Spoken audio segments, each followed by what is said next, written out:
누가복음 15장을 보면 탕자의 비유 또 이렇게도 얘기하고 잃은 아들의 비유 또 이렇게도 얘기하고 아버지 사랑에 대한 비유 때로는 기뻐하지 않는 형의 비유 이렇게도 얘기합니다. 보는 사람의 관점에 따라서 성경의 그 비유를 다르게 부를 수도 있습니다. 누가복음 15장을 쭉 읽다 보면 잃은 것을 찾는 것을 계속 말씀하시므로 잃은 아들을 찾는 그 비유가 가장 어쩌면 합당한 그런 이유가 될 수도 있겠죠. 오늘 본문은 왜 탕자가 될 수밖에 없었는지 그 이유를 한번 우리가 살펴보고자 합니다. 아버지의 집을 떠나려고 했던 그 탕자의 그 이유, 그 탕자의 그 목표가 우리와 비슷해진다면 우리도 틀림없이 탕자의 삶을 살게 될 것이지만 우리가 말씀을 듣고 깨닫고 또 우리의 삶을 돌이킨다면 우리는 탕자가 아니라 주께서 특별하게 구별하신 그런 성도의 삶, 때로는 거룩함을 쫓는 그런 성자의 삶을 또 살게 될 것입니다. 오늘 탕자를 통해서 우리에게 주시는 주님의 음성이 각자에게 성령이 주시는 음성으로 들려질 수 있기를 주의 이름으로 축복합니다. 먼저 첫 번째로 이 탕자는 인생의 목적을 재물과 쾌락에 두고 살았다는 것입니다. 아버지 재산 중에서 내게 돌아올 분깃을 달라. 참 어떻게 보면 네 가지가 없는 놈 같아요. 아버지가 돌아가시면 당연히 유산으로 받을 것이고 또 아버지가 나이 드셔서 자식들을 모아놓고 내 유산을 너희들에게 분배할 테니까 이렇게 받아라. 이렇게 아버지가 주는 것이 순리이고 마땅한 것 같은데 지금 아버지가 멀쩡하게 살아계신데 이 둘째가 자기가 무슨 큰 사업을 하겠다 이런 꿈도 있는 것도 아니고 자기에게 돌아올 분깃을 달라고 얘기하고 있습니다. 아니 이게 뭐 자기 겁니까? 자기가 돈 들여서 자기가 버는 거예요? 아버지 재산입니다. 그런데 아버지 걸 지금 자기가 달라고 이렇게 고집부리고 있다는 거죠. 아버지한테 유산을 받아서 아버지의 품을 떠나가지고 내 마음대로 내 생각대로 내가 마음껏 누리고 싶은 이런 것들 때문에 아버지를 벗어나고 싶은 그런 마음이 있었기 때문에 이렇게 얘기했을 것입니다. 탕자가 가진 이런 마음이 곧 하나님을 떠나려고 하는 죄인들의 마음을 상징하고 있다는 거죠. 아담과 하와가 에덴 동산에서 살 때 그 에덴 동산이 아담과 하와가 살기에 뭐가 부족했을까요? 뭐가 부족해가지고 그들이 우리 하나님 정말 안 되겠어. 이런 생각이 있어가지고 차라리 사탄이 훨씬 더 낫겠어. 이런 생각했기 때문에 선악과를 먹었을까요? 그렇지 않습니다. 그들에게 필요한 것들은 이미 충분히 다 하나님이 주셨기 때문에 단지 그들에게는 선악을 알게 하는 동산 중앙에 있는 나무를 먹지 말라. 이랬을 때 사단이 와서 유혹하니까 이런 생각이 들었겠죠. 우리도 하나님이 저거 절대로 먹지 마라. 이런 명령에서 벗어나고 싶다는 거예요. 그리고 그 이유가 먹지 말라는 이유가 사탄의 얘기를 들으니까 하나님처럼 될까 봐 그런다고 생각하니까 우리도 먹고 벗어나서 하나님처럼 한번 돼보자. 이런 생각 때문에 먹게 되고 결국 에덴 동산에서 쫓겨나게 됐다는 거죠. 어쩌면 탕자가 아버지 품을 떠나고 싶은 마음이 그런 마음이었는지도 모르겠어요. 아버지 없는 곳에 가서 내가 마음껏 한번 살아보겠다, 놀아보겠다 그런 생각이 있었겠죠. 죄인들의 마음에는 하나님을 두기를 싫어합니다. 그래서 하나님과 어떻게든지 멀어지고 하나님과 떨어지고 싶어서 이 죄인들의 특징이 바로 그렇다는 거죠. 자식의 요청을 들은 아버지가 12절에 보니까 살림을 각각 나눠주었다. 이렇게 표현되어 있습니다. 아버지가 이렇게 살림을 나눠주니까 그 재물을 다 모아가지고 그래서 성경에는 모아가지고 이 말의 의미가 뭐냐면 거두어드리고 현금화시키고 그런 얘기입니다. 그런데 다 자가 붙었어요.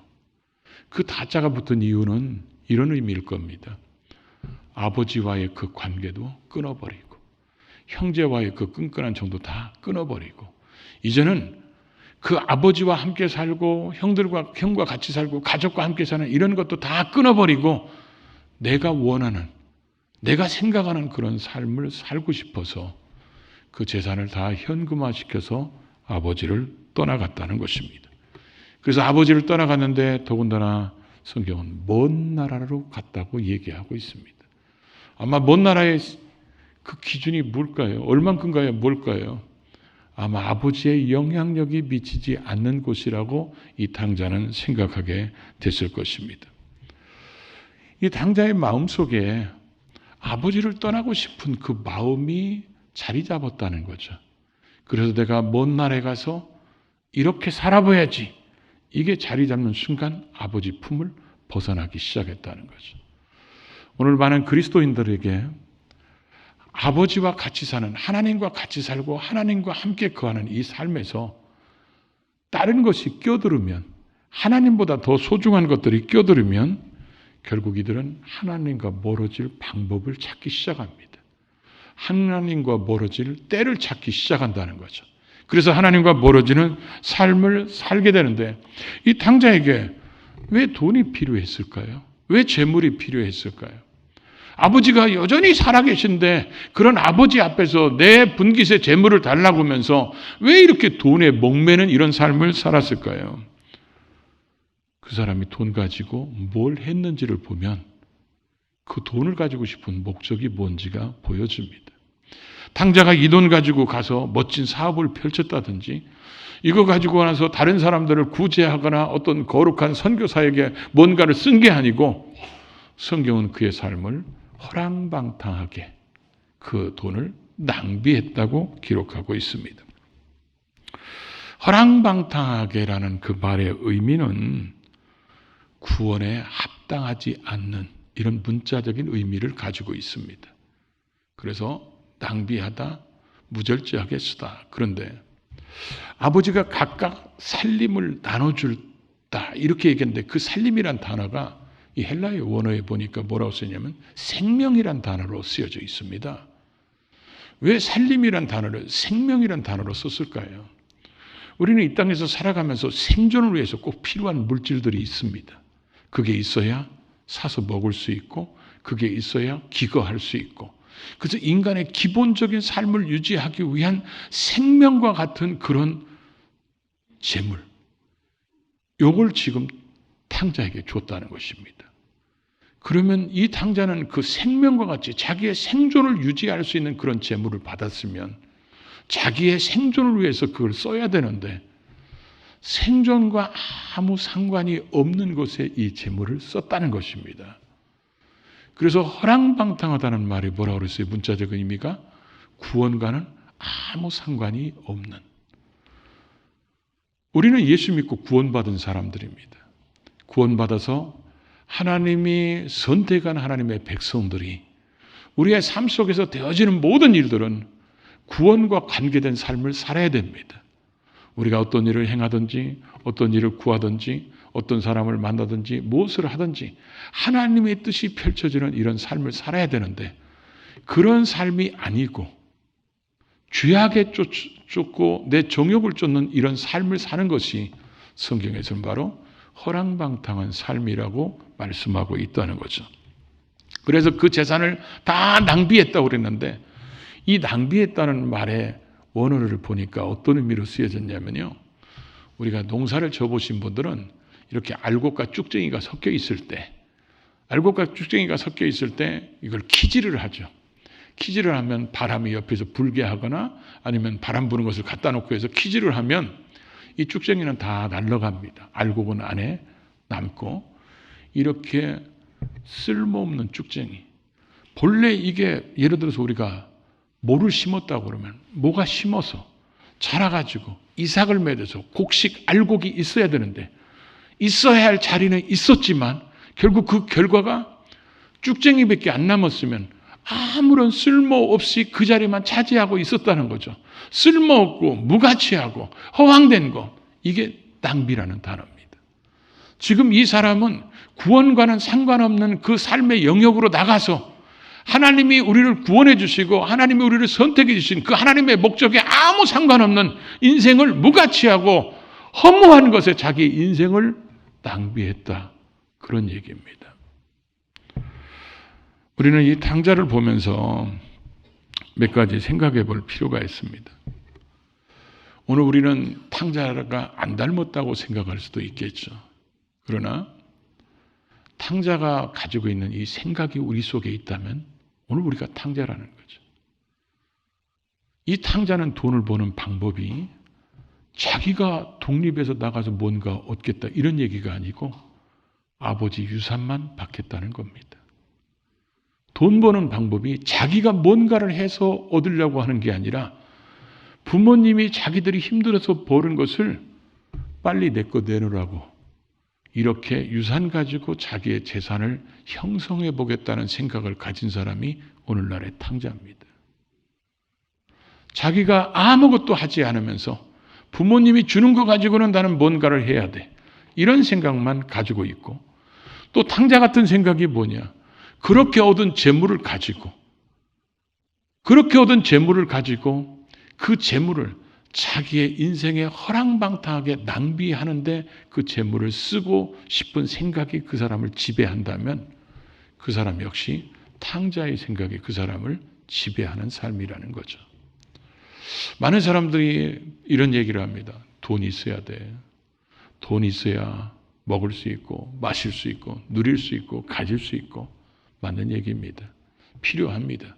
그러나 사람들은 대부분 상대적으로 비교의식에 빠져서 다른 사람보다 더 많이 가져야 하고 다른 사람보다 더 누려야 되고 다른 사람보다 더 좋은 것 가져야 되고 이런 생각에 사로잡히다 보면 우리의 삶 속에 어떤 함정에 빠지냐면 하나님이 없이 그런 일을 하려고 하는 생각 속에 빠지기가 쉽다는 것입니다.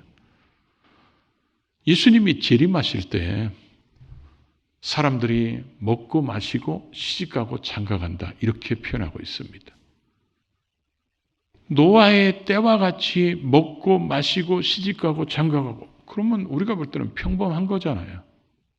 먹고 마시고 시집가고 장가가고 우리 다 하고 있잖아요 지금.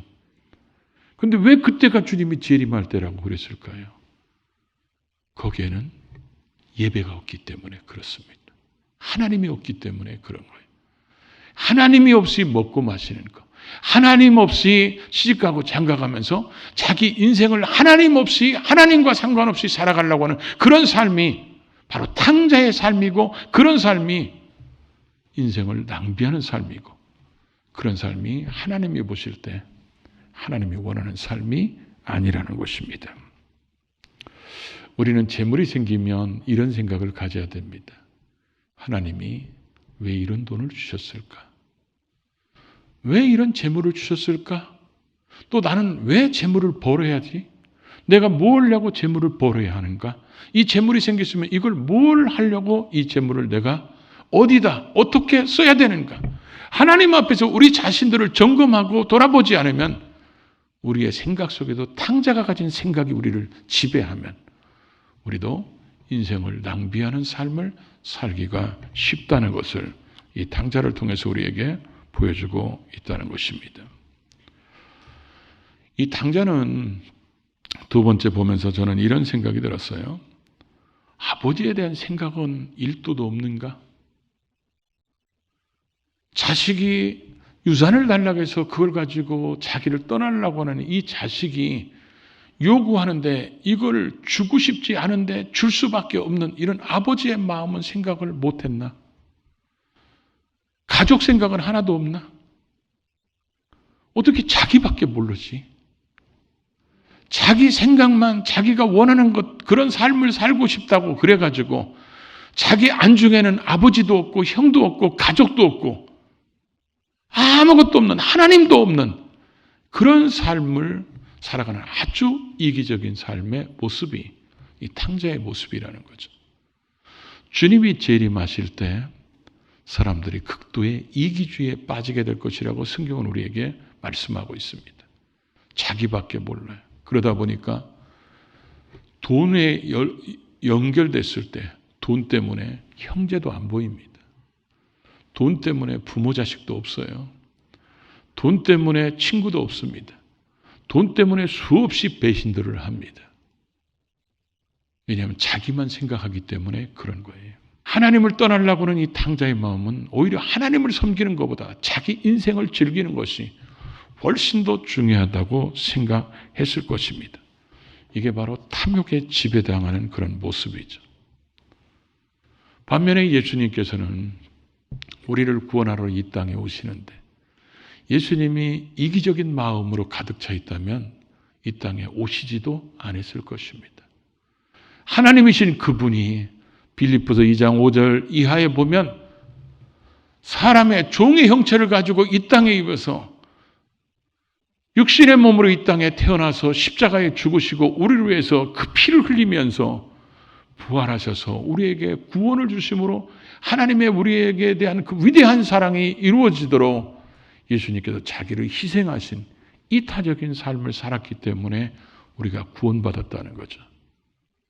그럼 이 탕자는 그런 이타적인 희생 때문에 우리가 구원받았고 하나님의 자녀가 됐다면 그럼 이타적인 그 마음과 사랑을 가지고 있다면 절대로 아버지 집을 떠나지 않았을 겁니다. 나를 어떻게 구원해 주셨는데, 나를 얼만큼 사랑하시는데 내가 어떻게 아버지의 집을 떠나겠느냐. 근데 탕자는 그런 마음이 전혀 없어요. 그러니까 아버지의 재산을 정리해서 떠나버리게 된다는 거죠. 우리는 이타적인 그 주님의 위대한 사랑으로 구원받은 사람이기 때문에 우리가 탕자 같은 생각에서 벗어나려면 우리도 반드시 이타적인 삶을 살아야 되는 거예요. 하나님이 우리에게 주어진 이 인생을 어떻게 남들을 이롭게 하고 나를 통해서 복음이 들어가고 나를 통해서 다른 사람들이 희망을 얻게 되고 소망을 얻게 되고 살아나게 되고 내게 주신 것 가지고 다른 사람을 도움을 줌으로 인해서 그들이 하나님의 사랑을 느끼게 할 수 있는 그런 다른 사람을 위해서 베푸는 그런 이타적인 삶이 그리스도인의 삶이 되어야 된다는 것을 성경은 우리에게 말씀하고 있는데 우리가 그렇게 살아가고 있느냐는 거예요. 하나님 앞에 위대한 삶을 살았던 사람들은 대부분 이런 이타적인 삶을 살았기 때문에 그들이 성경에 아름답게 쓰임받은 자라고 성경은 우리에게 말씀하고 있다는 거죠. 오늘 13절에 보니까 그 후 며칠이 안 돼요. 둘째 아들이 재물을 다 모아가지고 먼 나라에 가서 거기서 허랑방탕하여 그 재산을 낭비했다. 모아가지고 이 말이 거두어들이다, 현금화시키다 그런 얘기라고 그랬죠. 지금은 우리가 유산을 줄 때 얼마든지 현금으로 줄 수 있거든요. 그런데 당시 유산을 주면 뭘로 주겠어요? 토지나 가축일 겁니다. 그럼 토지나 가축을 아버지가 그 후에 유산을 주고 나서 자기에게 살림을 떼어줬을 때 그 후에 며칠이 못 돼서 이걸 현금화 시켰다는 겁니다. 그럼 여러분 지금 생각으로 한번 생각해 봅시다. 며칠 만에 아버지가 유산으로 준 토지나 짐승을 현금화 시키려면 매물로 내놔도 그 앞에 한자가 붙어야죠.